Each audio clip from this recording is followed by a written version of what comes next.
It's showtime. Hello and welcome to the In All Fairness podcast. This by Klaus Hollywood Origins. Listen, go fuck yourself, your broken computer. See you at the party, Richter. Do I hold the button before I put it in my mouth or after? Stick around. So this is our Deadpool review, and it's late like all our other reviews. Deadpool 2. Deadpool 2 review. No, this is our Deadpool review. This is how late it is. So I think we all enjoyed it, yes? Oh yeah. Yeah. Yes. He definitely more than me. Oh, you didn't like it? No, I did like it, but there's just... to me, it felt like there's bits missing from it. Like, I think it's 2 hours long.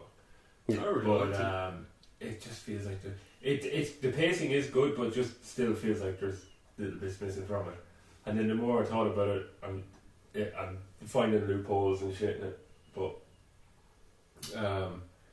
definitely, it's on par with the first one for sure. Yeah. But I don't think it's as good as the first one. Well, maybe the first one was such an achievement. It did come out of nowhere. He'd fought so hard for. But not like came out of nowhere. Like 10 years, he was trying to get it off the Exactly, ground. and he got the R rating, and he got. Yeah. Since Blade Trinity. But I think as well, what everyone wanted from the Deadpool movie, Deadpool 2, was to be as surprised by how far it could go as Deadpool 1. Because like Deadpool 1, it was a case of going, you know what, fuck it, it took us 10 years to get here. No limits, let's just do whatever the fuck we want. And with this one, it does feel a bit more restrictive. It feels like there was kind of a thing, like the whole thing of they pulled the Disney joke, which I think someone said was meant to be another time travel sequence where he travels back in time and shoots Walt Disney. Oh. I know there's one where he's meant to have shot baby Hitler and they cut that out because they didn't want him shooting a baby. There was meant to have been one, I think, where he shot Walt Disney and had the thing of going, well, I guess that deal's not going ahead now with the Fox deal, which now might not be going ahead either. Okay. The Fox Disney Comcast are trying to... Yeah, they're trying to outbid. Fuck them. Fuck Comcast. But, so, this is going to be spoiler review. Completely. So the story of Deadpool 2 is, it starts off and Wade Wilson is quite... with the dead Wolverine. where he's lying on the barrels and the Wolverines. It's like, That's the opening shot. yeah. Wolverine died. He took my R rating Thunder and then he goes and fucking dies. But guess what? I'm dying too. But he's back in the life of a mercenary. He's being quite successful at it. He fucks up on one job where he doesn't kill his target, but he goes back home anyways, where Vanessa is, and the guy he didn't kill shows up and basically shoots Vanessa and kills her. He misses the cream cheese spreader. Cream cheese spreader. However, No, he doesn't use the cream cheese spreader. It's only No, he does. He throws it and he hits the door. Ah. He misses him and hits the door frame. Is that whole sequence Hawkeye when they come for his family? That's what I thought when I seen it as well. Basically, what Martin's referencing is in the Ultimates 2 comic book, which is an Mark Millar comic book and an Otherworld kind of. I always thought it was like a movie verse version. I think that was the original one of the original the plans. X-Men and Spider-Man and all that, but his Avengers were kind of a bit more hardcore, and there's a bit in it where these soldiers attack Hawkeye's house while he's clearing up for dinner, and they come in and kill it's brutal, they kill his kids and his wife, and he gets thrown into the kitchen, and he's got the line of, "You fucking idiots don't know where you put me," and he's throwing knives, he's killing everybody. Basically, a bit like Bullseye, who's been cast in Daredevil 2. 3. Oh, Daredevil season 3. But that's what when he was in the kitchen and started throwing knives at people, I was like, that's very reminiscent of the Ultimates 2. Although he's got the knife block under his arm, he's just throwing and stabbing. It's also the thing of like, it is, because it's from the director of John Wick. Yeah. And the action sequences, you're kind of going, yeah. You can see it in the action sequences. That feels like something that if you took Deadpool out and put John Wick in there, you could see that happening in a John Wick movie. Very well choreographed. But that happens first, doesn't it? And then the credits roll. And the credits is like the guy is like, who the fuck? And it's like a guy who killed the dog in John Wick, I guess. No, but directed by the one director who killed the dog in John Wick or something like that. Yeah. Going through the whole thing of like, did they just do that? I can't believe they just did that. Wait, did they really do that? for every credit. Although the way he kills your man is when he just grabs him and jumps in the way. Holds him, and you're like, okay, what's happening? And he just jumps in front of the truck. But then we cut to after the credits, and Deadpool can't die, so he's all depressed, and he goes to Blind Al's and opens up the floorboards. And there's a joke in the first movie where he tells Al, "If I don't see you again, just know that I love you." I think that was done on purpose so they could cut it into the trailer. The thing that he's talked to Vanessa in the first one. And he goes, also there's a couple of kilos of cocaine on top of the cure for blindness, hidden somewhere in the apartment. And then in this one he comes in and opens up the floorboards and takes out cocaine and takes it, and that's so funny. He just like puts the bag under the mask and just whacks the front of it. What does he? Oh, he blows up the apartment first, and then he blows up the apartment. He blows up the apartment with him sitting on. I think I'm just surprised that they had a thing of him pulling up the mask to smoke. I thought they would have had him try to do it. But he goes to the bar, doesn't he? He goes to the bar as well with. He's pissing himself at the bar. Yeah, Dupinder's there. Well, Dupinder wants to be a contract killer, but he says to your man as well, like your man gets his line wrong and he corrects him, like in The Godfather. He's like, "No more fucking speaking lines for you, buff." Yeah. And then Colossus comes and finds him and brings him to the X-Mansion. And that bit was really funny where he's just... Did anyone else notice that Karl Marx's portrait is on the wall? Yeah. But it's also funny, I really like that bit where he's just going around the mansion in Xavier's chair. He's just flying around the mansion.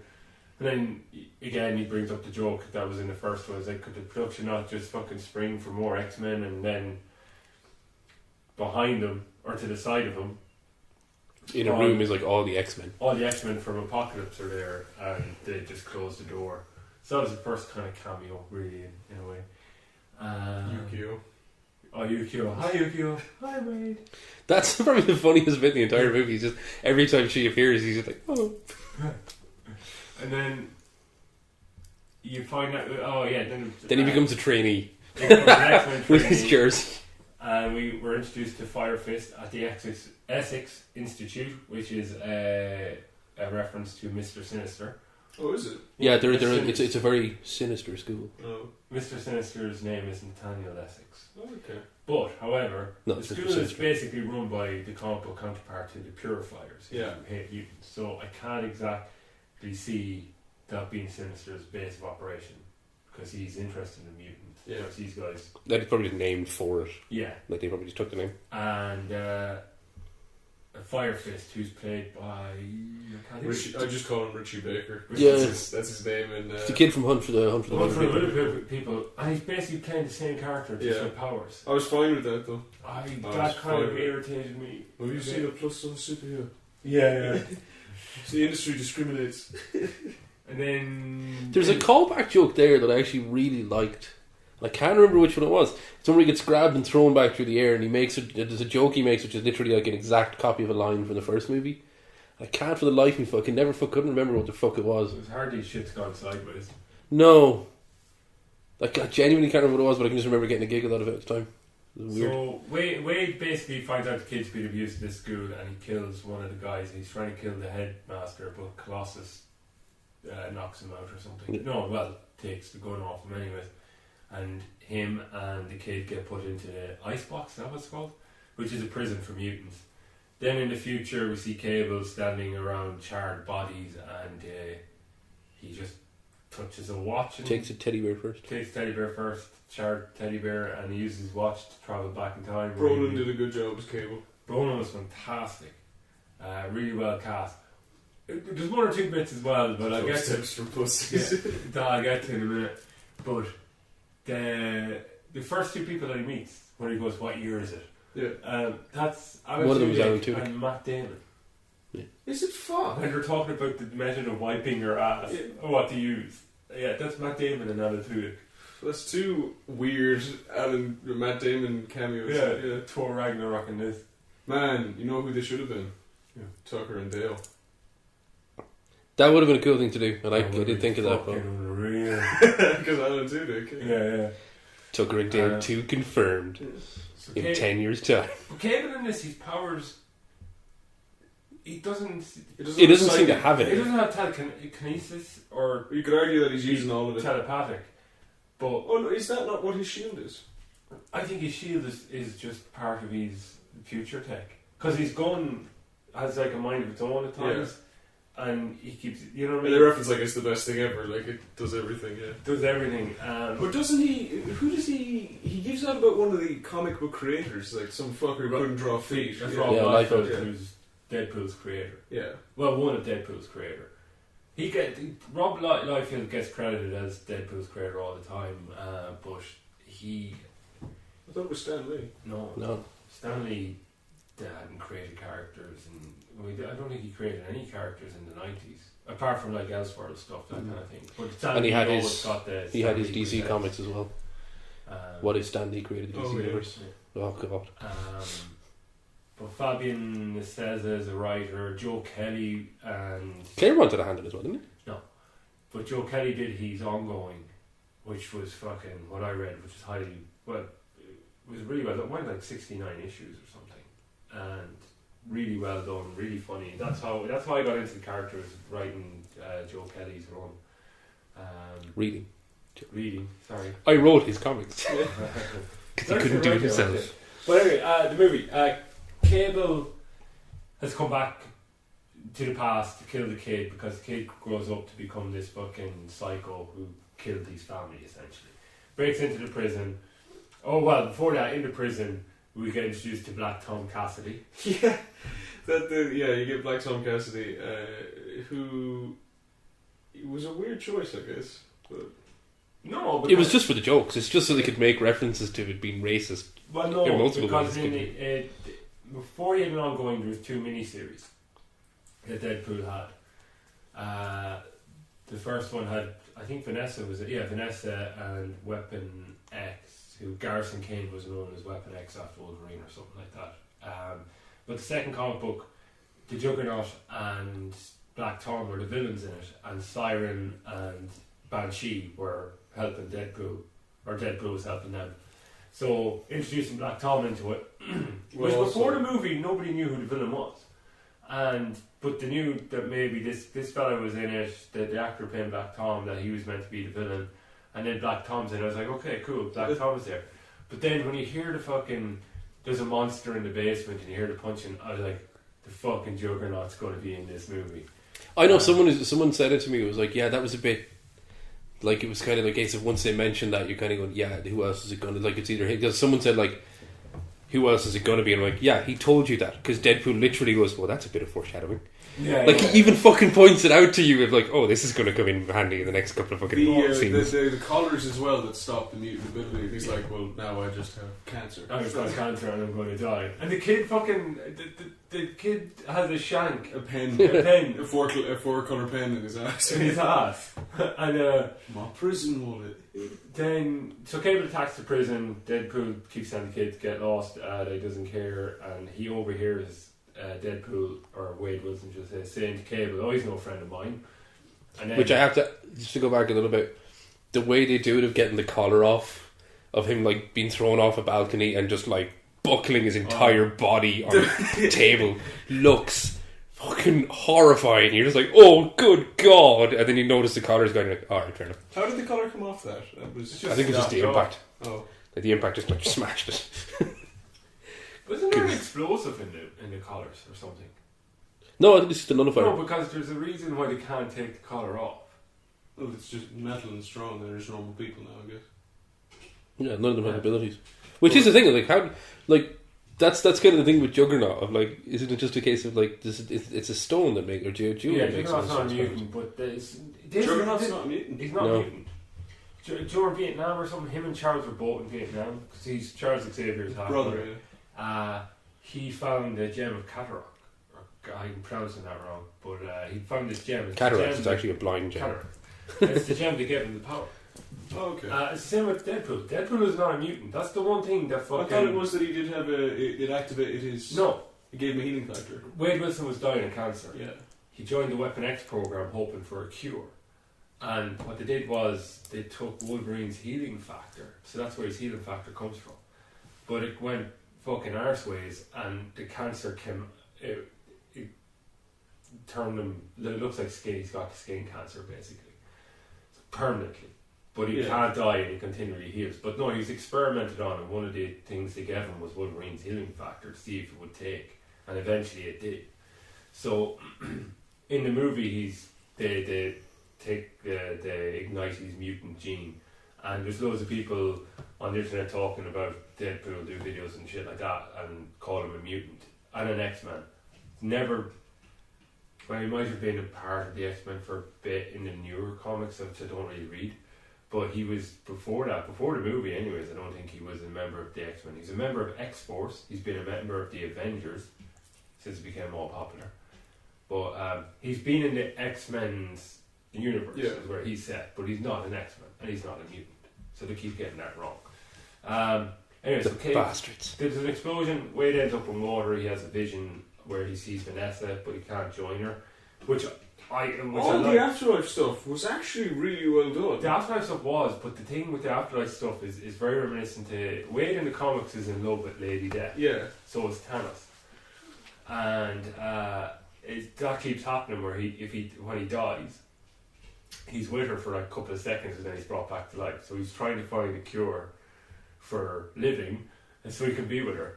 And there is an actual issue where he dies, where he rejoins Weapon X, which is restarted, but Sabretooth's part of it or part of his team or whatever, and they're able to kill him, where there's nothing left but his hand. And they have a funeral for him in Everton, and then his hand starts growing back, and he's taken from the afterlife, where basically you find out Thanos fucking doesn't want him again, so Thanos cursed him with life. Basically, he cannot die. But the afterlife stuff in the movie is very reminiscent to that, where he's trying to get to. But I thought it was just really well done and really well Yeah, acted. Like it was actually kind of heartfelt. Like they had that sad cover of "Take on Me," and the music in it was great. But and Celine Dion's song was fantastic. An odd thing for me to say, and horrifyingly catchy as well. Yeah. Although again, I was just jumping forward a bit. Did you notice with the choir song at the fight towards the end? Oh fuck! You're a fuck. Holy shit! Fuck, yeah. So that's where Wade kind of gets Vanessa kind of like an oracle in a way, kind of guides him to where he's meant to go and save the kid. But isn't there one before? Doesn't it happen before that? Before that, yeah. Is that when he blows himself Well, up? I think it's Your when he heart's in the blows wrong place. Your heart's in the wrong place, and then you got to save the kid. And then, Which it wouldn't surprise me if at some point Deadpool just like pulled his heart out. but then he decides, he goes to Weasel and they decide to get this team together to take on Cable, and we're introduced to X-Force, which is... They lied in all of those trailers. But there's bits in the trailers where we see them fight, Terry Crews punching a guy and Shatterstar fighting someone. They were filmed on purpose to lie in the trailer to lie. Yeah.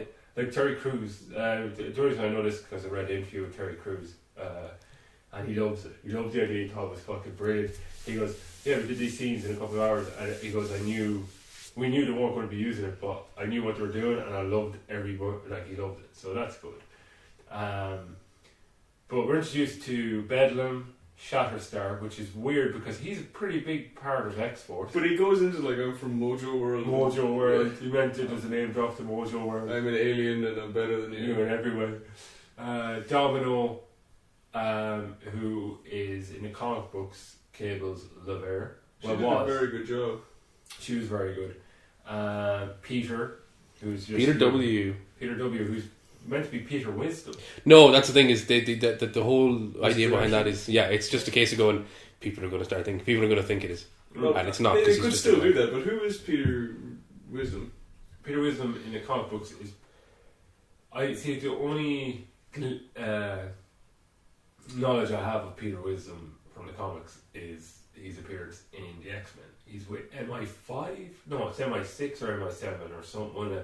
Basically, he's part of the English Secret Service, and they deal with like mutants and mainly fantasy stuff like witches and fairies and all that. Oh, he's been like alongside Captain Britain and that crap. Yeah. Well, he was a member of Excalibur. He was dating Kitty Pryde for a while when she was part of the team. So he was on the team with Colossus and Nightcrawler, Captain Britain, and Megan. I don't know what her code name was. She's like an elf-looking chick, married Captain Britain, had his baby. And he fires energy, like, from his fingers, like shards of energy. Yeah, it's like energy blades. Yeah. From his fingers. He's very John Constantine-esque, attitude-wise. What's he put on sunscreen and the thing is like, I don't know how many people this cable guy has killed, but not as many as melanoma. And then you have Bill Skarsgård playing Zeitgeist. That was Bill Skarsgård. That's fucking Pennywise. Yeah, it was like, so you can tap into, no, spit acid. So yeah, it's a stupid name for yeah. Okay, answer me this question. The Vanisher. Yes. Is it who I think it is? Yeah. Brad Pitt. Yeah, I was like...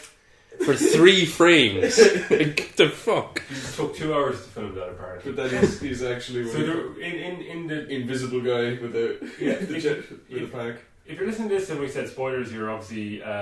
you've seen the movie or you've seen the trailers, but or you just don't care. Or you just don't care. But there is a bit where there's in the trailers where you get to meet every member. So it's kind of like that to come in an audition. And it's like the next guy is the Vanisher. I was like, well, what's your powers? He's not here, is he? No, he's not. He must be running late in the car. But when I heard the Vanisher was going to be in it, I was watching the trailer and I realised there's a parachute in the trailer with no one in it. Yeah, that's just going.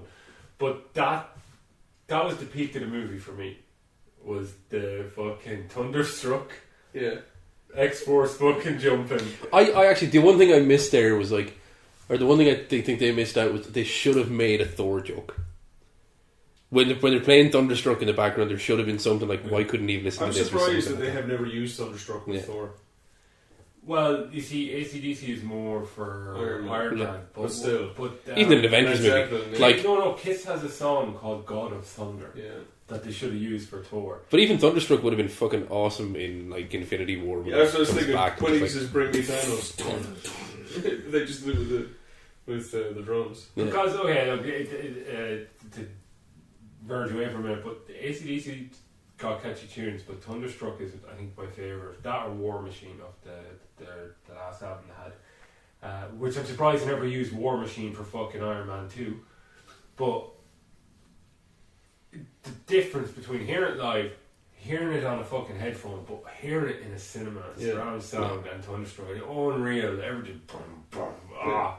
Yeah, 7 points. Dude, that bit, right? So basically, X-Force jump out of an airplane. They've all warned Wade about the fucking wind, and one by one they all fucking die. Well, no, Tom Cruise is kind of just missing in action because he hits the bus. No, he's just dead. Oh, is he? He's being resuscitated. He's dead. But it's even the whole thing of like, even when they're coming down, you have the whole thing about like, we told you it was too windy, and it just has someone looking up, and you see like circling around everywhere in the middle of the air. But of course, Domino being lucky is fine. Domino being lucky is fine. Yeah. Peter does alright when he lands. Yeah. That's where your Stan Lee cameo comes in as well with Domino. Where is Stan Lee? It's a mural painted on the side of a wall when Domino's coming. Well, it's also in the bedroom. That's what I was. In Wade's house, on the wall is True Believers is on the wall somewhere there, I think. I was thinking like, where was Stan Lee in that movie? Yeah, it's just a painting of him. Oh. He might have been, because remember he's health scares. But so Bedlam Terry Crews lands and gets hit by a bus. Then you have Shatterstar ends up fucking landing in a helicopter rotator blades, and all that's left is his hair and his green blood. Nice touch there. Then you have something you wasn't better at than everyone else. Zeitgeist lands, but then she falls into... No, Zeitgeist lands in a wood chipper. But doesn't he fall into the wood chipper? No, Peter lands first. And he's like, X-Force! And he's grand. And then Zeitgeist lands near enough. Well, he doesn't land, but he comes in, but he ends up going... Yeah, he does land and gets dragged in. Yeah. No, how does he get dragged in? No, because his feet first in it. So anyways, Peter goes to help him out. And...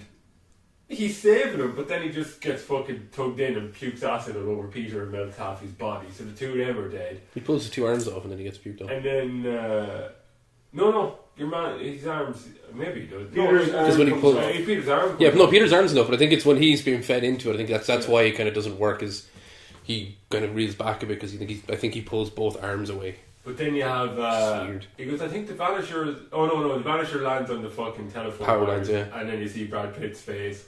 And then Domino lands because of her powers where she's meant to be, and Wade gets the moped, the red moped, which is from the comic books, and he's driving and his radio is Domino. He goes, X-Force is out of commission. Well, Vanisher might be alright. And then this charred body drops from the fucking pole. I think, forget about it.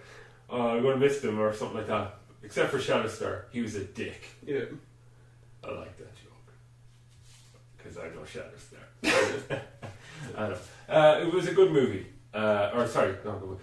That bit was my favorite. I think that's where it peaked. I told Colin before, I had to watch Deadpool 3 times to get every joke in it because I was laughing so hard the first 2 times. I missed which timeline Xavier or McAvoy or Stewart. Yeah. These timelines are confusing.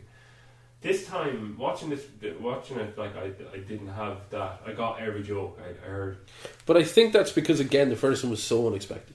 Because like all the trailers that showed you all this kind of stuff, and you see the leaked sequence when they had that, and you're like, yeah, it's really cool. But then when you go to see it, there's just so much more. Oh, so much content. Yeah. And with this one, I think it's kind of a case of like it could never. I don't think it could ever live up to Deadpool. The first Deadpool was 10 years coming, and they pulled it off. Yeah, this is true as well. But so after the whole X-Force thing comes, another highlight in the movie was that they keep saying train, but the Lurie sequence where they attack it, Domino's power is in effect, and that was really good. That was cool, but you could see the John Wick influence. Yeah. Yeah. It's a prison transport with all the prisoners, and Cable's trying to get the kid to kill him. Deadpool's trying to save the kid.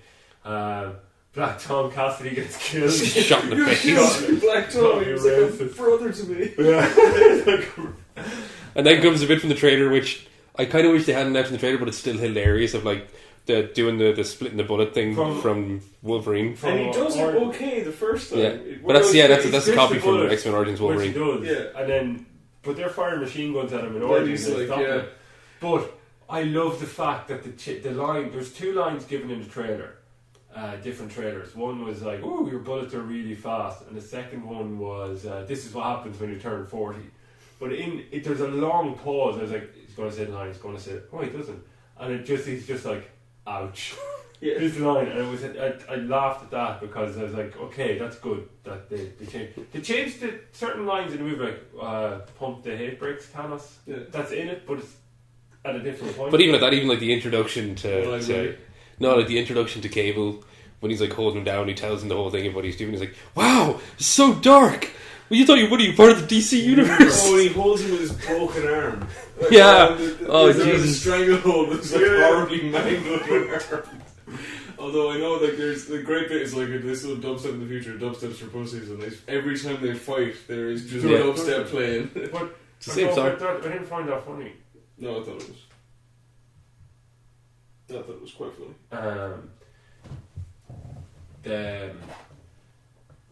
What happened after? Oh yeah, the sort of carriage break, the thing that they're on fucking crashes, and then the kid lets out his partner in crime because he gets into to see this monster and says, "Look, we're going to be buddies from now on," and he lets him out.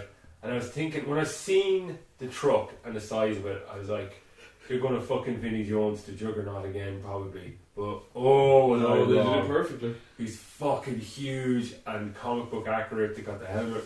It's more. It's not classic kind of Juggernaut look, but that doesn't matter. It still looked fucking great. I've always wanted to see you walking towards me with murderous intent. Yeah. He voiced by Ryan Reynolds. Really? The Juggernaut, yeah. Ryan Reynolds is the Juggernaut. No, he's not. He's played by Kane Marco. He's played by Kane Marco. So Juggernaut basically rips Deadpool in half and goes off with the kid. The kid's going to go back to the school and kill the headmaster that he was at, or the boarding house, whatever the fuck it is. Wayward Home for Youth. Or Orphanage, thank you. So Deadpool has been ripped in half. What's the line he does there as well? There's a whole thing like, "Oh, I can't feel my legs." Oh, there they are. And he has them. And then he asks the kid not to go. He goes, "What's he got that I don't? Don't you fucking say legs. Don't you say legs. I know you're going to say don't say legs." And then he's like, legs. Fuck you. God damn it. So in the first movie, Deadpool cuts his hand off and it grows back like a baby's hand. So in this movie, God, they outdo that. ripped in half, and his bottom half is grown back like a baby's.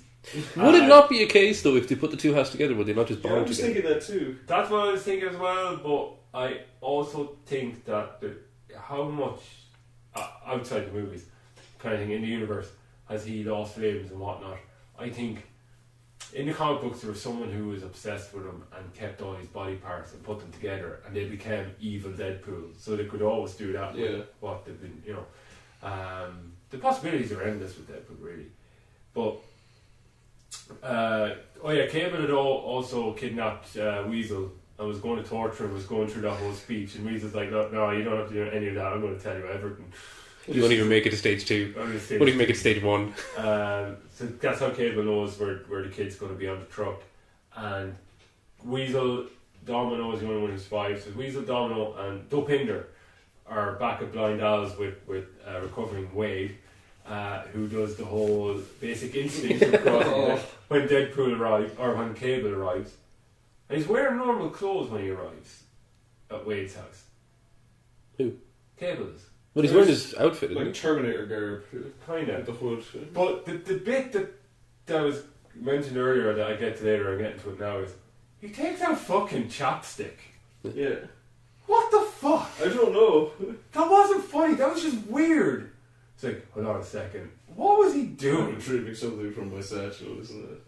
So they basically. I thought it was going to be the coin. Yeah, so Like, that was the thing, I thought they were going to go with the route of, like, I think that's what it was for, was basically to make the audience go, oh, he's going to give him back the coin and it's going to be friends now. And they just went, no. Well, he basically decides, look, we'll team up.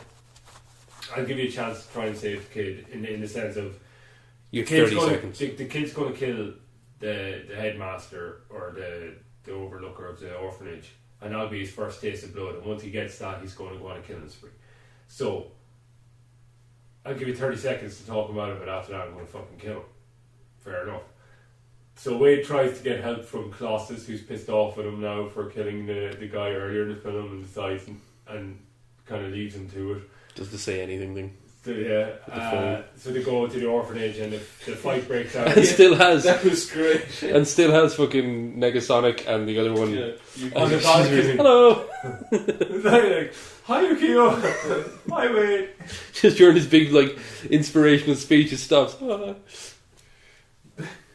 Which is funny every time. And so is that, like, we've seen it hundreds of times in the trailer, but Peter, when he jumps out of the fucking... Yeah. It's hilarious every time. I remember when the trailer was released, I laughed so hard at the end of it, because why am I laughing so hard at this? And I showed him one of the guys at work, and he was looking at it as well, and he started, why is this funny? Why is it funny? It just is. So the Juggernaut basically fucking kicks ass. Yeah. Like, beating him around the place.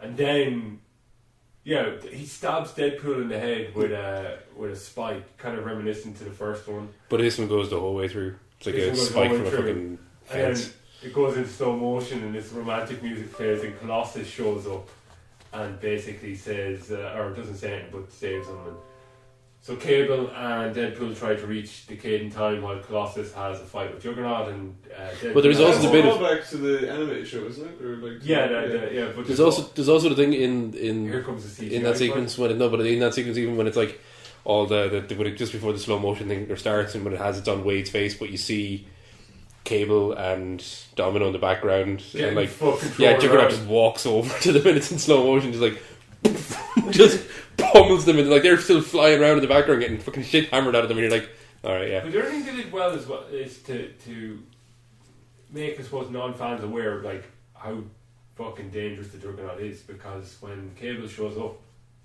at Wade's house, he's like, you released the Juggernaut, you dumb fuck. Yeah. Which is kind of like, okay, so he's a big deal in the future, clearly. And they even mention in it, like, he says to the kid, Juggernaut says to the kid, yeah, I've got a brother, he's bald and in a wheelchair. Yeah, so we're even. He keeps. That's why we wear the helmet. Yeah. So, Oh, that's yeah. So why wear your helmet so it doesn't stop you reading your mind. It's like, oh yeah, but he's in a wheelchair, so we're kind of even. Like. Yeah. So, you know, and from there on, you kind of knew. I was kind of hoping the kid would get killed. Cable would kill the kid. I kind of thought what would happen, because to spoil the end of it, basically, there's a whole bit where Deadpool basically puts on the collar to kind of shade. So he can die, and basically says to the kid, look, if you're going to kill someone, start with me. Because this is my fault, kind of thing. Yeah. And then So he does. He ends up getting shot. I think it's... No, the kid's going to kill him, I think. And No, Cable's going to kill him, but Wade jumps in front of the bullet. No, but before that, I think the kid's... So he pushes him out of the way to kill your man. Who does? I thought the kid was actually going to kill Wade, and that's why Cable shoots at him, but Wade jumps in front of the bullet. No, I think Cable just has like, fuck this Yeah. kind of moment. I think that's basically it. He's like, no. Because it's done silently. There's like music. Yeah. And you just see him kind of moving away, and he's like, he just mouths, fuck this, and goes and grabs the gun. So he shoots, Deadpool gets shot, hits the ground, and for that entire sequence, the music that's playing is the music from the Death of Logan. Yeah. The score they play is the Death of Logan music. So it is. But that's... He never... I thought he'd, like, don't be what they made you or something like that in it as well. What he does have is like, why we was late earlier is like, I found out his mother's name was Martha too. Yeah. They do, like, brutal with it. They destroy the DC universe. Like, just... Because the biggest fuck you to it came at the end, which we'll get to. Yeah. So basically Wade gets shot. Cable tries to shoot the kid. Deadpool jumps in the way. He's got a power inhibitor on, so he's dying. They're trying to get it off him. And it takes a long time. They're trying to get it off him, but Wade wants to die because he wants to be with Vanessa. And basically, it takes forever for him to die, which is kind of funny. Do you want to build a snowman as he's out? Yentl. Yeah, that's the thing. It's like, it's a rip-off of Yentl. Yeah. It's like, I didn't expect to see Yentl in fucking Deadpool. That's because it's Josh Brolin's mother. Barbara Streisand's Josh Brolin's stepmother. I did not know that. James Brolin's his father, and they were married. Jesus, okay. So I think connected. they're still married. So It's all connected. Wade's up in heaven or wherever, he's in the frogs. afterlife, and he looks like he did at the beginning of Deadpool. That's what I'm saying. It was actually really well done. It was quite nice and... But I don't get why Cable did what he did. So basically, Cable, there's a line in the trailer going, that's just lazy writing. And where it comes in the movie is Cable went back in time, but he only has enough power for one more time jump, and he's going to use it to go back to the future. Oh yeah, you said he's only a power for two. Yeah, so he came back and he's got, and Deadpool's like, that's just lazy writing, which I'm pretty sure was probably his idea, hence the jab at himself. So Cable's side, bit we left out is Wade and Vanessa have an anniversary, and the present that he gives her is one of the skee ball tokens from the first movie, from their first date. And she gives him her fucking basically diaphragm or whatever it's called. Something to stop her from getting pregnant, basically. So basically she gives that to him, which means she wants to start a family with him. And then she dies, which fucks everyone up. So Cable in the prison fight takes the token off Wade. It's the only thing he's left on him, and he takes it off him. So his teddy bear that he had, Cable has his teddy bear on him the whole time, belonged to his daughter Hope. Which basically goes back to normal, a la Back to the Future with the photograph. So he knows the future is alright, that his wife and kid are alive and fine. I think that's why he did it. He's like, okay, they're safe, so I'm going to stick around and make sure. He says like, we're going to make sure you don't fuck up the world or something like that. So he uses his last time jump to go back to before they fight the Juggernaut and slip the coin into Deadpool's armour, where he shoots him basically, and then everything goes as planned, which I'm glad that happened, because it's all done in fast forward, but I thought they'd do another fight scene or something, the old VCR fast forward. So which is even stupider when you think about it, because that means Cable did the exact same thing even though he knew what was going to happen. He's a responsible time traveller. This is true. It's also a throwback to the first movie where it's like it does the fast forward bit. Yeah. And it like fast forwards a bit too far, and he's there with like the unicorn thing stuck to his head and masturbating. I think it's kind of a weird, cool nod to that. So I just like that scene. He walks away with his family now. Basically, Vanessa says to him, "It's not your time, and we'll meet later." And he comes back to life. And I think there's so like Deadpool. You can build a load of franchises out of it. You can do. Well, New Mutants coming out anyways, but you could do a new X-Men with Negasonic, UKO, and the kid Fire Fist. Colossus. Domino and Cable, which people are saying now that team, that's going to be your X-Force team. Yeah, I kind of like the idea though that it references, but it's been kept on its own. It's separate, yeah. Yeah, that they never kind of say, "Oh, it's the X-Men," However, because it is derivative. now that we can move on to it, don't they completely change it now? No. That doesn't count? Well, it's after credits, and I'm sure it counts. So he goes back. Oh, He he saves saves her, yeah. Vanessa, but he knows what's happening. So I'm pretty sure he's going to, like Cable, he's going to. Maybe I think that's why that scene was put. That they did it that way. That Cable did everything he was meant to do the same way. Well, that's he Sure. fixes the thing. He's like, if Cable finds out, it's like, but he won't. Kind of like it's the No, if Cable finds out, he'd kill you. That's why I'm doing it. Yeah. And then he goes off with it, and Yukio is like, "You sure that's a good idea?" And then it's Sonic Teenage War. He's like, "What am I doing?" So Deadpool now is a time device. It is the greatest after credit scenes of all time. Yes. So he goes back and saves Vanessa from the beginning of the movie.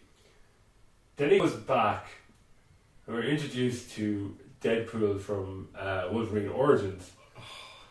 And that's basically the whole scene where It's the reveal of Deadpool and Wolverine there. DX13 or whatever. And then he gets... No, he's Weapon 11. Yeah. He gets shot in the head out of nowhere, and it's our Deadpool. He just says, "Don't scratch me, I'm just fixing the timelines," and keeps shooting fucking...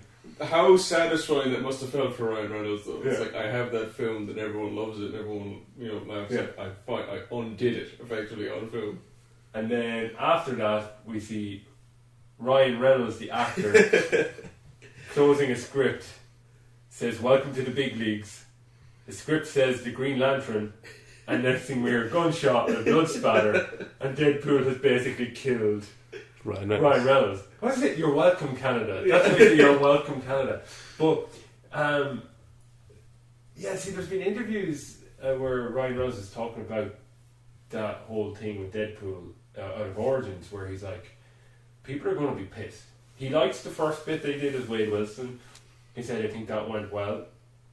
But when they did it, he's telling the producers that people are going to be pissed, and the producers didn't listen to him. And then they needed him for reshoots, but he couldn't do the reshoots because he was doing a different movie. He goes, "I fucking told you."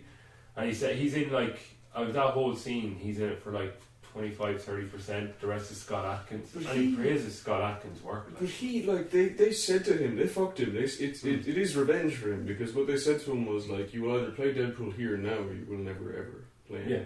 That was like, and he wanted it, this was his dream thing for ages, and they ruined it, and then he got it back. He did a Joss Whedon on fucking Buffy the Vampire Slayer. Yeah.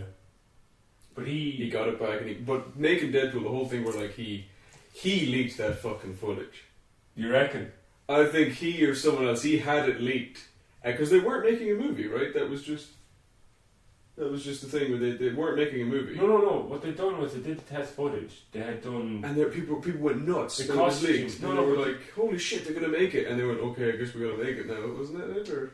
But something along those lines. Basically, what happened was they had done the test footage like a year Yeah, Blur before, Studios did the test footage about 2 years before it leaked. and there's pictures out now of like around the same time he done Rob Liefeld had tweeted out that like they had done a costume test, and there's an early version of the costume and with Ryan Reynolds in it, I think, and they'd done these tests in the meetings and these ideas, and they'd rewritten it. They'd gotten in the two guys that did Zombieland and Ryan Reynolds and three of them worked together and kept writing and whatnot, and then they're like, "No, we're not going to do it. We're not going to do it. We're not going to do it. Maybe not going to do it." There's Fox in the studio, and then fucking thing got released. And the world went nuts. Wasn't it during Comic Con? Yeah, it got released and everyone was like, holy shit, this is Yeah. class, this is getting made. And then it got such positive fucking feedback that Fox were like, okay, maybe we should actually go ahead with this. And they're like, yeah, we will, but we're not going to give you much of a budget. And that was kind of the saving grace of it in a sense. But even at that, it's like... Cause he got it and he got his control. Yeah, but like even when you watch those kind of the interviews and stuff, at the time, all the interviews with Ryan Reynolds, he blames Tim Miller. Tim Miller blames Ryan Reynolds. And now Ryan Reynolds blames his mother. He's like, I mean, she doesn't know how to use a computer. I mean, there was that one thing she did where she's like, what does this upload mean? Well, they've got those bits, like, I think Ryan Reynolds perfectly encapsulates that character. I don't think anyone else can play him as well. I said this before. He was described at one point in the comics as a cheap, or was it Ryan Reynolds? And a sharp Ryan Reynolds crossed a sharp head. Right. So, I said this before.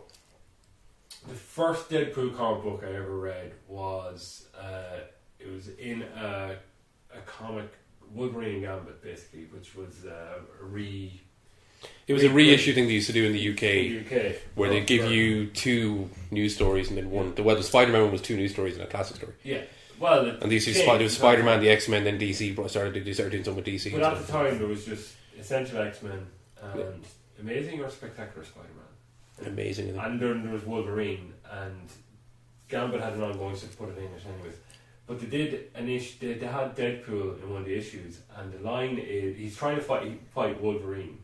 Wolverine won't fight him, and Kitty Pryde is with him, and Kitty's like, he's not falling for your games. Deadpool goes, speaking of games, have you ever played Street Fighter? And before she can answer him, he goes, sure you can, and uppercuts her. The first one fucking laughs. The first one I remember it was one he did where there's a crossover with Spider-Man, and it had the 2 of them were fighting or something on the Brooklyn Bridge or somewhere. That's Cable and Deadpool. That was one of my comics. That's new. Well, that was like 10 years ago. Yeah, it was around that because it was around the time of the first movie or the second movie had come out, and it's basically him fighting Spider-Man, and he has the whole thing going, "You sound nothing like Tobey Maguire." No, Toby Doey Maguire or something like that he's called. But when I was reading that comic book on the TV, I was because I used to read and watch TV at the same time. Was a TV show called 2 Guys and a Girl and a Pizza Place, which had Ryan Reynolds in it. And as I kept watching the series, I was like, that dude would be fucking great as Deadpool. It was like meant to be. Then came Blade Trinity, and he played Hannibal King, which is not like the comic book character Hannibal King, but he basically played Wade Wilson in that in a way. And I was like, he's gotta fucking play Deadpool. And then Goyer at the time wanted to make a Deadpool movie, and it was Goyer that gave the comic book. Which Cable and Deadpool was out. It's in the Cable and Deadpool comic book where he says Cable, like he pulls off the mask. It's like, it's easy for you to say you don't look like Ryan Reynolds crossed with a Sharpay. So even the comic book writer at the time must have known Ryan Reynolds is born to play this part.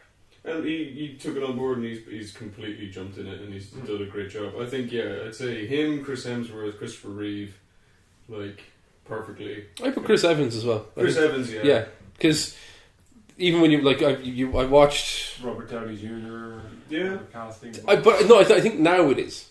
But I think at the time, compared to the comic character, it wouldn't have been the same. But like Chris Evans, like when you watch him in Push, he's really, really good in that. And then you watch him in Fantastic Four, he's kind of the only good thing in those movies. Him and the Silver Surfer in the second was actually pretty cool. I liked the Silver Surfer. Julian McManus Doom. Yeah, but the character was shit. But the movie was shit. But like there was that, and then it was a case of going, he's playing Captain America, and I was like, I don't know. Yeah. And then you see him, and you're like, oh, okay. But to be fair, there is nearly every character, every actor that gets that. Everybody's like the last time, except the Punisher with John Bernthal. Bernthal. I hate John Bernthal. Didn't get really any criticism by the looks of it. It was almost an anomaly that like people were like, oh yeah. Well, neither did Benedict Cumberbatch. Yeah, true. Because people wanted him to play Strange before. And there's the whole thing where he was like, I just can't do it, my schedule won't allow me because of Sherlock and stuff. And Stephen Moffat apparently rang him up and went, are you fucking kidding? We'll give you the time off. Go and do it. I'm not making another series for another 7 years. but it's great at times. There hasn't really been that much casting in comic book movies, except for the DC stuff that they've gotten wrong. Like Marvel have pretty much gotten it. Whether I like the movie or not, I think they've got their casting pretty much on point. Fox could do a little bit better with some of the choices they've made. Although I've always been Hugh Jackman is Wolverine. He made it his own and more likeable than his comic book counterpart. But when they cast Kelsey Grammer as Beast in Last Stand, I was like, yes, perfect. And then that movie was a pile of shit. But yeah, and Beast is in it technically. Fassbender as Magneto was good as well. Yeah, and Ian McKellen as Magneto was very good as well. Ian McKellen, Patrick Stewart as well as Xavier. There was no one else that could play that role. Except James McAvoy. Yeah. Well, I mean, at the time when it came out, because even when because Stuart said on Graham Norton's show as well, he's like, or was it? I can't remember. Some talk show he's on. He's like, they handed me this comic book. I was like, how did I get on there? It was like, it's you know, him. 'cause I was But that in at the same time, that could have just been a Greg Land cover. Oh. He might have just like traced over a picture of Patrick It Stewart. was actually X-Men 1, which is weird because it looks nothing like Patrick Stewart. But I remember I had to be the Next Generation fan as well when I was younger. Nerd. Not that big that I remember everything about it. There's 2 episodes that stand out to me. But anyway, That's another podcast for it's another day. podcast. But Ryan That will never Reynolds come. was Deadpool before he was Deadpool. Yeah. You know what I mean? Like he was. There was a picture. There was no one else you could get to play that role, and if you got somebody else, it just wouldn't have been as smooth, I think. If you got someone else, Ryan Reynolds would have killed them. That supplanted them. Yeah. Because there's a picture, even with the whole thing, there's a picture that he put up on Instagram of like he was back at the like his Fox Studios, and he just walks up and it's him standing next to a sign where it has like listed the TV shows and like 2 guys and a girl, Yeah. and it's like the years, and he's just like, look where I am, and everyone's gonna. So now of course there's people kind of going, oh my god, they're just like, no, Did you? they're not, because his next movie he's Detective Pikachu. Yeah. He's the voice of Detective Pikachu. He's also doing. He's in Clue. The He's in a new Bodyguard one. Remember Hitman's Bodyguard 2, yeah, the Hitman's Wife's Bodyguard. But yeah, but do you There's know, a Michael Bay movie he's going to be in Oh Yeah. God. for Netflix. He with all the jokes at the Avengers as well. Because there's the whole line where he's trying to calm down the Juggernaut, and he uses the The line. sun's getting really low. But the Russo brothers had a response for him, and it's the Infinity Gauntlet with the middle finger up. No, that was it. That was the letter, the spoiler letter. Because on Instagram he posted a spoiler. Like, don't know, holding the Russos posted a thing of like Thanos demands silence, and there's this big long thing of like they were doing a tour where they were showing off some footage that hadn't been seen from the movie and don't spoil it and stuff. Deadpool demands silence. He did the same thing, but it was as it was going towards the bottom. He was like, "Please, whatever you do," and he spoils the things. He's like, "Please, whatever you do, don't tell anyone that Deadpool dies at the end of the movie." So he spoils it in the letter. But I don't know if it's joking or because I didn't click into it. But Warner Brothers want the Green Lantern ring back from him.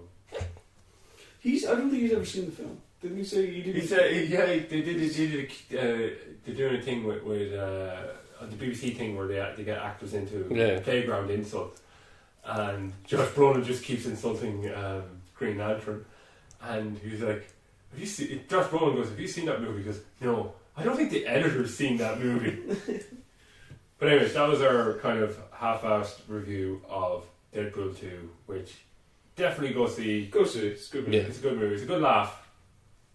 It's a thing of like, it's more Deadpool, and that's not a bad thing. Like it's a thing of like you can still see completely adamantly that the cast are still completely game for doing it, and they're having a huge amount of fun while doing it. And it's just it shows.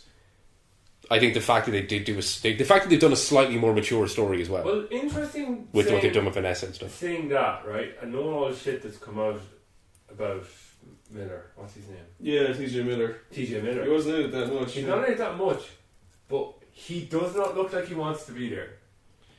He kind of has that anyway. Yes. Maybe he's waiting for the Emoji Movie too. They're definitely gonna, if they make another one, they're gonna take the piss out of him not being there. Absolutely, calling a bomb for it. That was fuck. No, he left to make the Emoji Movie 2. That's what he did. Yeah. Well, it's coming probably. So DC are definitely on suicide watch. Imagine that, like your Justice League movie comes out, and You make the Justice League, and no one gives a fuck. And then you have the Avengers Infinity War come out. Then Deadpool 2 comes out. Well, it was Which isn't even, it's Marvel property, but it's not part of the Marvel universe. It's a fucking Fox movie and they nailed it. And then Ant-Man and the Wasp is coming out. But even at that, there's who was it? The Avengers in something like 2 weeks made more money globally than Justice League did in its entire run in the cinemas. 2 or 3 weeks. It's now the fourth. It made $1 billion overseas alone. Well, it's the fourth most successful film of all time. They can't compare, because when you look at them, they're like, what was the villain in Justice League? He was a guy with devil horns who wanted to turn the world into fire. Yeah. And bad. Destroy the world. And then you make Infinity War about Thanos and make him a good villain with actual better motivations than he had in his original source material. Who he's trying to save the universe. Yeah. By destroying half of it. And he does quite a good job, and then you give the actual stakes and you wipe out loads of people, and also people gave a fuck about those characters and people were sad and crying and that. No, if Barry Allen disappeared in that, no one would give a fuck. No. I would have been happy. Yeah. Because God, that character was terrible. But even at that, like, there was a thing that this week, for when we're recording, there was a thing that they revealed the first kind of press picture, I guess, for Shazam, which is just like Zachary Levi in the costume just sipping on like a cola thing. And I know they've said it's a lighter tone and that it's... That's not the one that I seen. The one I seen was Zachary Levi standing in front of a big kind of... Yeah, it's him standing in front of a poster of them drinking a drink. Like. Having said that though, the pictures that came out beforehand of Shazam, I thought the costume looked awful, but in that picture it looked grand. The thing about it is it looks weird because it looks like the costume is padded a lot. Yeah. Compared to his head, because this weird thing of like there's a weird oddity between the size of his head and the size of the costume. You may remember this, but when the first images of Black Panther came out during Civil War, they looked terrible. They looked terrible. Like the costume looked terrible because it wasn't finished. I said to you like that costume. There's something that doesn't look right. The thing around his neck looks too loose or something. And then the movie comes out and the costume looks awesome. Which is that thing of like it's because even in Black Panther itself, I mean, when you can see it transitioning on, it's fine. But then when you see the costume they use on set and the finished version of the costume, you're like, like the amount of CGI is just insane, Thanos, and it's partially unnoticeable. Could Thanos even save the DC universe at this stage? By wiping out half of when it. he snapped the He fingers, just killed all the DC universe. That's what it should be. Disney should buy them and just end one of their movies as a massive fuck you with him appearing snapping and everyone paid no way. Yeah. Except for Ben Affleck. His Batman like disappears, but Ben Affleck's still there going, what did I do? Deadpool shows up and kills the Green Lantern. On that note. And then Daredevil shows up and kills Ben Affleck. Charlie Cox just runs in and punches him. What? Oh, I get it. Yeah. I don't understand that bit. Yeah. Enough talk.